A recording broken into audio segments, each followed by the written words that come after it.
When I saw the original Bride of Frankenstein, she doesn't speak. So it just made me, as a woman, curious. Like, wait, I'd like to know what she might say, which led to this.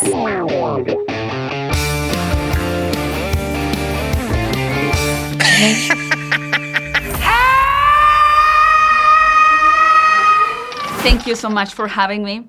Thank you. So I heard that you had like 30 people running to the makeup trailer just to scream aside with you. That's the response I get from people. They just want to scream at me. How did that happen? I mean, how did it get the vibe? It comes first of all from just human beings' need to scream. It feels a great thing. But secondly, it first came from me realizing that I'm playing a larger man than myself and I wanted to have a deeper voice. And I kept on, performing that. And then there was one day when I had to do a lot of shouting and my voice got very raspy and I didn't have to do anything. My voice was just naturally down here instead of up here. And so I thought, well, how can I do that? If I do it in my apartment in New York, everyone hears me. They're going to call the cops if I'm doing this every morning and I get up at 4 o'clock in the morning, If I do it with my driver driving in, maybe with Jeff, he's going to roll the car and crash. So I said to the makeup people, hey, every day when we're done with doing the makeup, do you mind if I scream a little bit? And they said, no, love it. And what I found was that the patience that they exhibit, as I do with the prosthetics, which went from like 6 hours for full body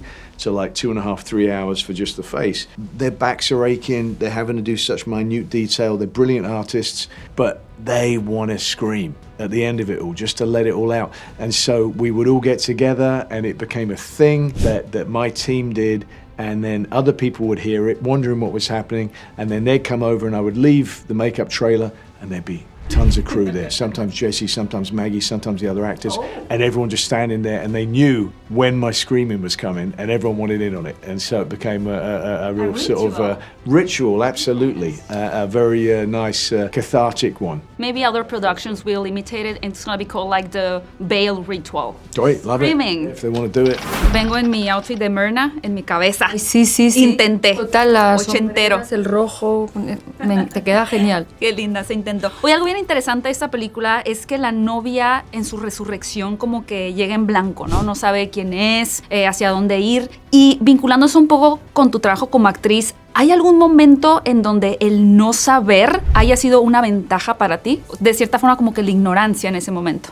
Yo creo que muchas veces, porque cada vez que te enfrentas a un nuevo proyecto es casi como empezar de cero y toda la experiencia acumulada en muchos años va a estar ahí, va a estar en ti, pero al mismo tiempo es una primera vez, otra vez, con ese personaje, con esa directora o director, con esa historia, y siempre es un vértigo de, es como siempre de cero, siempre es nuevo. Es lo que yo siempre digo que me hace sentir como una estudiante, ¿no? En la profesión es lo que somos. Jesse, you grew up in Killarney, where I think that the veil between the living and the dead is like, part of life. So being a girl from Kerry, what do you think that you understood about the bride that maybe someone else wouldn't have?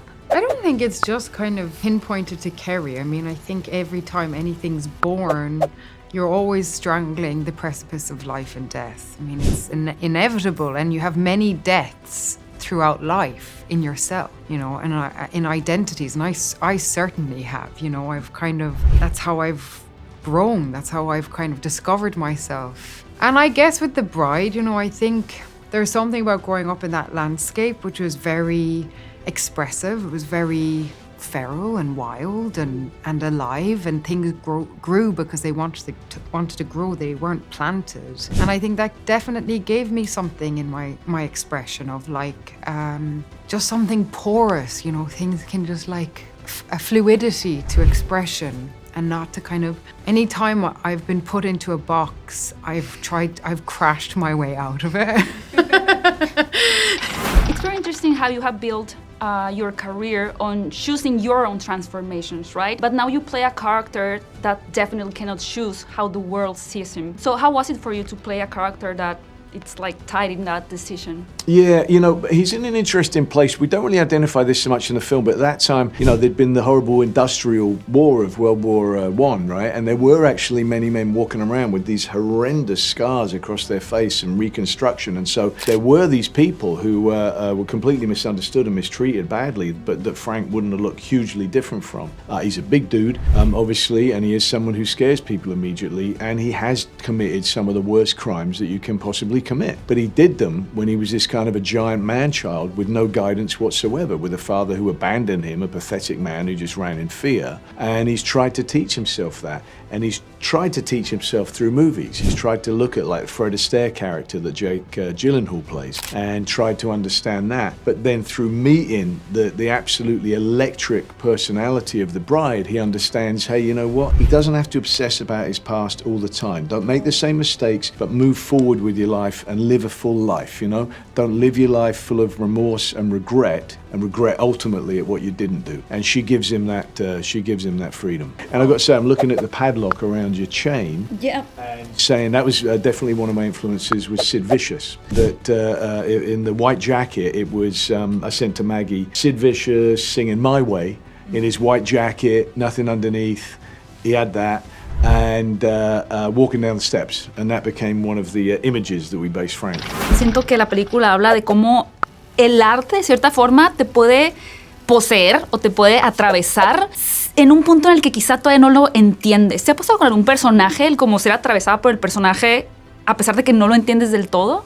Yo creo que si te pasa eso es porque lo entiendes sobre todo pues al nivel más profundo, pues en tus entrañas, tu alma lo entiende.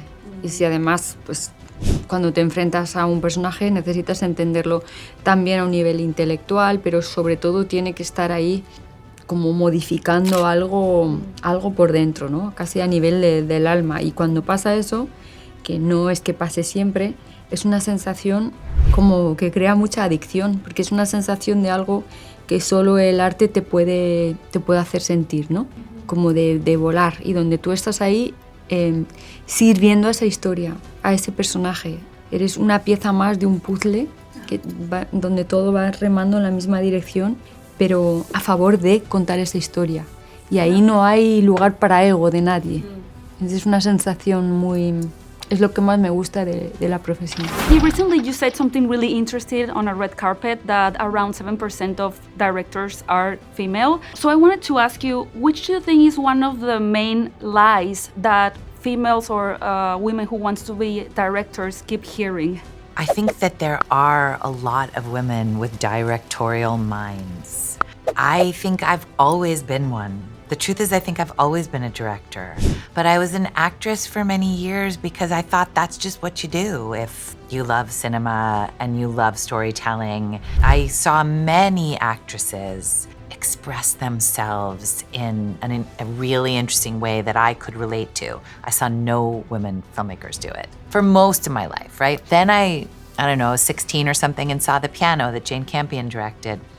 And then, and I was like, oh, whoa, this is in a completely different language. And I think it's interesting because, we're told that the world, even the commercial world, wants something new. Give us something new, give us something hot, give us something from a different perspective, take us on a new ride. I don't want to take the same roller coaster over and over again. But sometimes when you present something new, it's scary at first. I had real support behind me. And that's what you need. It's like you can have the women with the minds and the scripts and the ideas who want to make the movies. You then also need the equivalent of a publisher. You need someone who will make it. And I had that. And partially that's to do with a woman being the co-head of Warner Brothers and reading the script and going, oh, I recognize my experience in there. I want to hear what the bride has to say too. I don't know whether Pam Abdi had seen the original Bride of Frankenstein. Mike DeLuca definitely had, who's her co-head. He's seen every movie. But when I saw the original Bride of Frankenstein, she doesn't speak. At all. No, she doesn't say one word, and she's only in the movie for 2 minutes. So it just made me, as a woman, curious. Wait, I'd like to know what she might say, which led to this. You have given cinema so much, mentally, physically. Oh, thank you. So, which is the last picture or movie that you saw that kind of took something from you, emotionally? Tender Mercies. Tender Mercies. Tender Mercies with Robert Duvall, Yeah. Yeah, I knew him, and you know, he passed recently, and I watched it, and yeah, it's not only that I miss him. I did work with him a couple of times, and we stayed in touch often through a mutual friend, but also just that incredible talent and a wonderful film. So yeah, definitely Tender Mercies. Pensando en que has hecho muchos personajes muy icónicos a lo largo de tu carrera, ¿dirías que te acompañan algunos con las enseñanzas que te han dado? Sí, partes de muchos que me acompañan, ¿no? Y que me ha pasado alguna vez de sentirme medio poseída mientras estaba rodando, ¿no? Por ese personaje, por esa otra realidad paralela. Pues me pasó en Volver, me pasó en Madres Paralelas, en No te muevas, en Todos lo saben, por ser una historia muy, muy dura. No, la verdad es que no siempre, pero muchas veces me ha pasado.